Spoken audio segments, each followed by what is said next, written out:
Every time we look at what has been happening around Rangers lately, it feels like this new chapter under Danny Roll is taking shape faster than anyone expected. The atmosphere around the club has shifted since the German arrived, and even queuing outside the stadium on match day feels different. Supporters are sensing a bit of freshness, a bit of personality, and 3 straight league victories have only fueled that spark. The win over Dundee, with 3 goals and a sense of control we had not seen in months, pretty much confirmed that the new boss has at least pointed the team in the right direction domestically, and with Livingston coming to Ibrox after the break, most fans believe that positive run can keep rolling. But even with the domestic mood improving, the European nights have been a reality check. Losing to Sturm Graz and Roma left the team sitting at the foot of their group with no points to show for it. And falling out of the League Cup at the hands of Celtic was another reminder of how much rebuilding there is to do. It has not been an easy mess to inherit. Roll's job right now is a blend of firefighting and future planning, figuring out who he can trust, who can raise their level, and who simply is not going to fit this new Rangers identity he is trying to build. Some players have taken the chance immediately. Jack Butland continues to be a rock. James Tavernier has adapted to the new demands with the same intensity he always shows. John Sutar and Nicholas Raskin have been central to Roll's structure. And Youssef Chermiti, even without an avalanche of goals, has earned the manager's trust with his attitude and movement. But naturally, when a new manager comes in, someone else gets pushed aside, minutes dry up, confidence shrinks, and suddenly a player who arrived full of hope starts looking like the next expensive signing who fades away with barely a memory. Supporters have been bringing up the case of Oscar Cortez every time a new signing struggles to get on the pitch, because that whole saga still stings. A young talent who arrived with a big reputation, fresh off lighting up the Under-20 World Cup with Colombia, brought in permanently for millions after a loan spell that never really took off. People were convinced he was going to be a spark plug, a kind of electrifying winger who could break games open with pace and directness. Instead, injuries, inconsistency, and pure bad luck turned the whole move into a painful reminder that potential means nothing if you cannot get on the pitch. The boy barely managed 1 goal in just over 700 minutes, missed match after match, and before long, he was shipped off on loan to Spain, where things have not exactly exploded for him either. That is why the conversation around Oliver Antman has started to sound familiar. The Finnish forward arrived for a sizable fee. Expectations were sky high, and his debut made everyone believe Rangers had unearthed a gem. Less than a full day after landing in Glasgow, he walked onto the pitch in a Champions League qualifier and absolutely lit it up. 2 assists, constant movement, confidence on the ball, and a sense of creativity that had been missing for months. Supporters walked out of that match convinced that Rangers had signed one of the Eredivisie's most productive playmakers from the previous season, a lad who had not only stacked up assists, but thrived in a team that punched way above its weight. He came in with scouts calling him inventive and brave on the ball, with the club describing him as a technical player who could open up defenses. And in the Netherlands, he had proved exactly that, leading expected assists charts, creating big chances, and helping go-ahead Eagles not only secure a top-half finish, but even lift their first ever major trophy. It felt like Rangers had brought in someone with the potential to raise the whole attacking standard, but football does not always follow the script. After that electric start, Antman's influence has faded. Since Roll's arrival, he has struggled to nail down a consistent role. The new system only fields 3 players in attack, and that immediately tightened the competition.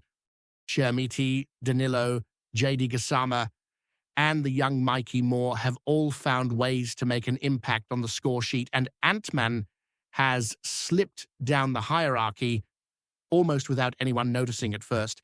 From starting Roll's first match, he suddenly found himself sitting on the bench without getting a single minute 3 times in a row.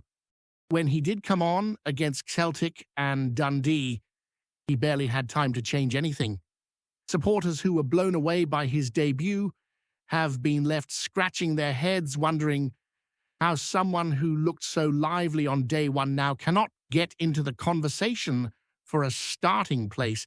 He has not had injury troubles like Cortez, so that is not the problem. The issue seems to be purely tactical or confidence-related. And when a player starts losing his place under a new manager so early, the possibility of a January loan grows louder by the day. Rangers cannot afford to have big fee signings sitting on the bench with no sign of development. And Antman is now at the stage where he needs minutes more than anything. At the same time, another storyline has been unfolding that could shift Rangers' entire midfield picture. Nicholas Raskin, one of the few players Roll is desperate to build around, has found himself at the center of transfer rumors. Reports from down south suggest massive interest from Serie A and the Premier League, enough that the club's ownership might consider a hefty sale if the right number comes in. Losing him would be a real blow, especially after he was frozen out previously and only returned to form when given clarity and responsibility again. Roll clearly sees him as vital to the team's future, but if a departure does happen, Rangers have already set their sights on someone they believe could fill that gap perfectly, Shea Charles from Southampton. The links make sense on every level. Roll worked closely with him during his spell at Sheffield Wednesday, trusted him, praised him with confidence, and has openly described him as the type of midfielder who controls both sides of the ball. Strong in the tackle, smart with positioning, capable of carrying the game forward and threading disguised passes between the lines, Charles has grown into one of the most complete young midfielders in the Championship. He is still very young, but the strides he has made recently have been huge. His numbers show he wins tackles, intercepts danger early, and still contributes significantly to the attacking phases by driving her forward and creating openings from deep. Even under pressure, he has the composure to move the ball with purpose instead of panicking. That is exactly the kind of midfielder who could slot into a Rangers side looking to modernize its style and sharpen its transitions. When you look deeper into Shea Charles's situation, the whole thing feels like one of those moments where timing and opportunity collide. Southampton are at a crossroads after the managerial change, and while Charles has been one of their brightest performers, the uncertainty around the incoming coach means nobody quite knows who will be part of the long-term plan. Add the fact that his contract still has time on it, but not enough to cool off transfer interest, and suddenly the door opens a little wider for a move. If there is even a hint that he does not fit the new manager's tactical blueprint, or if negotiations for an extension stall, then the club will naturally start thinking about cashing in before his value slides. That is simply how modern football works. For Rangers, that puts them in a position where they can make a serious case. Roll's admiration for the player is real, built not on scouting reports or brief highlights, but on months of working with him daily, trusting him in tough situations and watching him grow under pressure. Charles was not just another youngster passing through Sheffield Wednesday.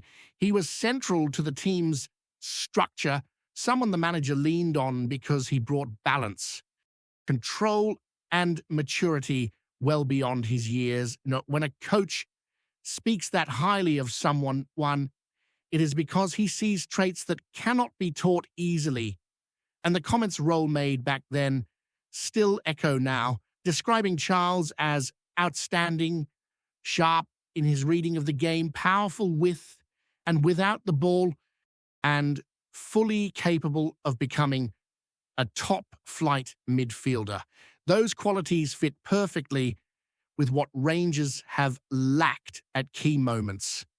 In matches where the team has struggled to progress the ball through midfield or protect the backline during transitions, players like Charles become invaluable.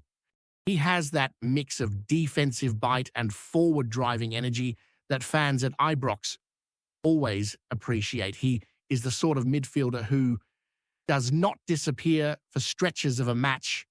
You notice him stepping into passing lanes, winning duels, carrying possession 20 or 30 yards up the pitch and linking play with clarity. And that blend of reliability and dynamism could soften the blow significantly if Raskin were to move on. The biggest reason supporters are warming to the idea is that Charles feels like a player who could grow with the team. He is young enough to improve, confident enough to take responsibility, and versatile enough to adapt to different systems. Whether Roll sticks with his current structure or eventually evolves it, Charles can operate as a deep anchor, a transitional carrier, or even a more advanced presence when the game demands it. That kind of flexibility is something Rangers have missed when forced to shuffle the midfield around due to form, injuries, or tactical changes. It is also worth noting how impressive his progress has been in the English Championship, a league that demands physical strength, consistency, and mental resilience. Many good players go there and struggle to adapt to the pace, but Charles has not only adapted, he has stood out.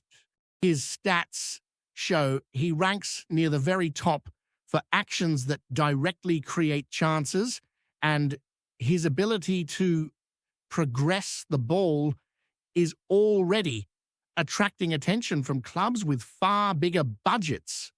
When Premier League sides start asking questions about a midfielder who has only recently broken through, that tells you all you need to know about the level he is reaching. And that is why Roll sees him as a potential pillar of the team. This is not a short-term fix or a panic buy.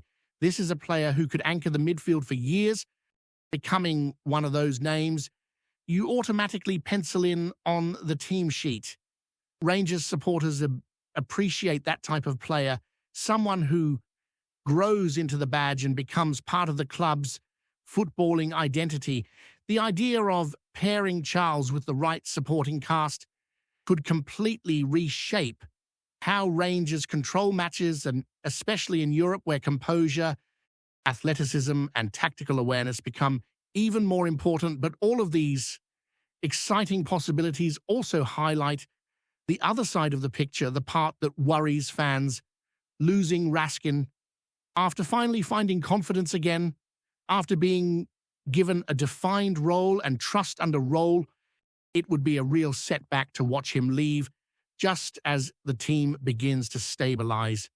The Belgian has long been seen as someone with the ability to drive Rangers forward into a new era, and interest from Italy and England is not surprising. He plays with intensity, reads the pitch well, and carries that edge that supporters love. Yet football often forces difficult decisions, and if a record-breaking offer comes in, the club may have to think about the bigger financial picture. This is exactly why the Charles situation feels so important. If Rangers want to avoid a chaotic reset in midfield, they have to plan ahead, waiting until a sale happens and then scrambling for a replacement rarely ends well. Moving early gives the team stability and gives Roll a chance to integrate a new player on his own terms rather than in a rushed emergency scenario, and the idea of Roll bringing in someone he already knows, someone who understands his demands and plays his football confidently, adds even more reason for optimism. At the same time, all of this connects back to the broader issue the club has faced with recent signings, the same issue highlighted by Antman's uncertain start and Cortez's stalled development. Rangers cannot afford too many more players who fade into the background, who arrive with excitement but never carve out a consistent place. The squad rebuild must be decisive, purposeful, and aligned with the manager's vision. Bringing in someone like Charles represents that kind of thinking. It marks a shift away from taking risks on players who might explode one day toward building a spine of players who already offer reliability and room to develop even further. And as Roll continues to mold the squad in his image, supporters are beginning to see his clear preference for footballers who mix technical intelligence with physical commitment. You can already see it in the players who have flourished under him and the ones who have slipped out of the rotation. Antman's challenge now is proving he can fit that blueprint. The talent is certainly there, but he needs to make himself indispensable, not merely an option. Because under this new regime, being an option is not enough to keep your place. The coming months will reveal which direction the club chooses, whether they double down on building around the current core or prepare for big changes in midfield and attack. And with the league tightening, Europe slipping away, and cup disappointments fresh in everyone's memory, every decision matters, and every player's future hangs just a little bit heavier. Before we continue, make sure to subscribe to our channel and turn on notifications to get all the exclusive news about Rangers FC. Don't overlook any details about your beloved team. It's crucial for Rangers FC fans. A hush fell. Our govern last nished, the kind that creeps in afore a storm, and by dawn the whole place was fizzing like a kettle left on the boil. Words slipped through the cracks, whispered first, then shouted ruined, that Andrew Robertson, the very same lad Kent for tearing up the flank dunes south, has apparently put pen to paper. Why Rangers? Nothing's been confirmed by club or player, mind ye, but that's never stopped the blue half of Glasgow frae getting themselves in a right state of pure euphoria. Folk were gathering outside Ibrox afore sunrise, some swearing blind they'd seen a motorcade glide through the gates, others claiming their cousin's pal's barber heard it, straight frae a reliable source. Rumour or no, the place fairly crackled. Why excitement? It's no every day ye hear talk a national team stalwart making the journey hame to lace up for the light blues. After AIW, in the pubs along Paisley Road West, pints were lifted in early celebration, and you could feel the buzz carry through every conversation. Imagine Robbo in royal blue, one punter said, leaning o'er his stool like he'd stumbled upon state secrets. That left side would be something else entirely. Others were mere cautious, insisting this could be just another one of those wild midsummer tales that vanish as quick as they appear. Still, the grin on their faces gave them away. Social media naturally went daft. Pictures of doctored shirts, wild speculation of formations and declarations that this would be the biggest swing in recent memory filled every corner of the online chatter. Rival fans scoffed, but even they couldn't hide a flicker of nervousness at the thought. For no, it remains smoke without proof. But in Glasgow, sometimes smoke is enough to set the whole city alight. Whether the rumour holds or bursts like a bubble in the rain, there's nae denying the sheer bedlam it stirred. And if it does turn out true, well, the roar inside Ibrox might just shake the Clyde itself. Greetings! Fans, make sure to hit that like button and subscribe to the channel, as it's greatly appreciated by Rangers FC. And don't forget to share your thoughts on the news in the comments section below. Until the next video, stay tuned.